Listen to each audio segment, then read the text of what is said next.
So, magandang araw po, hapon sa lahat. Part 2 tayo sa ating usaping pagpirma sa impeachment. Ito naman ang ating pag-usapan ngayon mga idol. Tupad, akap, at yung tinatawag nila na sa ayuda. Tatlo ha. Tupad, akap, ayuda. Kaya sila pumirma dahil sa tupad at saka sa akap. Kasi may mga nakalinya na daw doon ng mga residente sa buong distrito niya. Yung hindi daw nakakuha ng yung hindi daw nakakuha ng tupad ngayon at saka akap, sure ball daw yan na sila na makakuha sa sunod. Kasi nakalinya na kung sa first come first serve. Nintong mga nakauna, pipila uli. Wala daw yung katapusan. Rotation, ikot-ikot lang daw yan. Kaya ako pumirma dyan dahil andyan yung budget para sa inyo. Kung hindi ako pumirma, hindi kayo mabibigyan ng budget. Ang tupad, 10 days, 3-9 ang ibibigay. Yung 3-9 na ibibigay sa 10 araw. Dahil ang tupad, hindi naman nila tinutupad yung katotohanan. Hindi nila chinisik kung nagtatrabaho talaga sa barangay. Hindi naman pinapakialaman ng kapitan. Basta si kapitan, approve lang ng approve. Hindi naman nila... Di naman inaano kung ano talaga yung ginagawa. Wala naman doon nag-supervise sa pagtatrabaho. Ngayon ang mangyayari, natatapos lang nila na yan sa 2 araw, 3 araw, yung 10 days. Nakapasa na ng papel.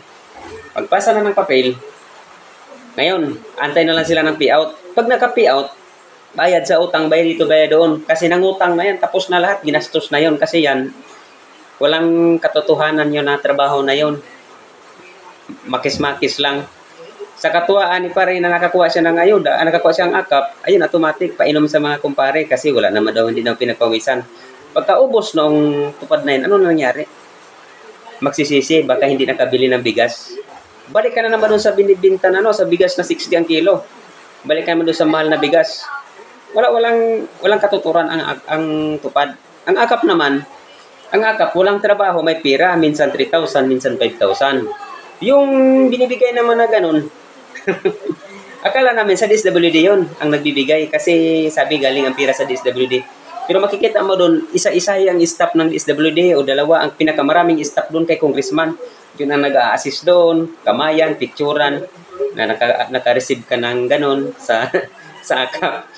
Ganun ka lupit ang diskarte ngayon. Parang ang tao nabablockmail ang pagboto nila dahil sa ganun ng mga sistema sa mga ayuda-ayuda na yan, yung akap at sa katupad. Mabablockmail, sabi, bubutuhan ko talaga yan si congressman o si Gov o si mayor.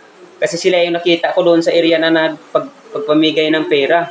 Wala naman ako ibang nakitang tao kundi sila. Hindi sikat sila doon. Pero yun, binagyitan yun papunta sa DSWD inaano dapat nga na yun, yung tinitignan talaga kung sino talaga yung bibigyan ng benepisyo. Pero wala na, paunahan sa pila, pagpasikatan kung sino mabilis, siya makakuha.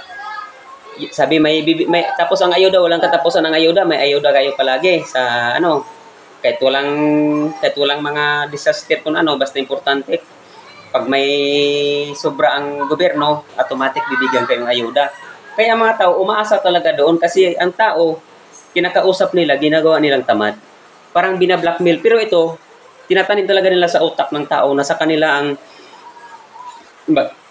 makapokus yung isip ng tao na okay pala to si politiko na to.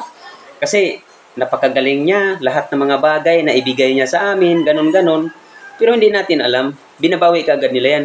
Magkano ang gasolina ngayon? Halos 100 na. Pero sa ibang lugar, 50 plus pa lang.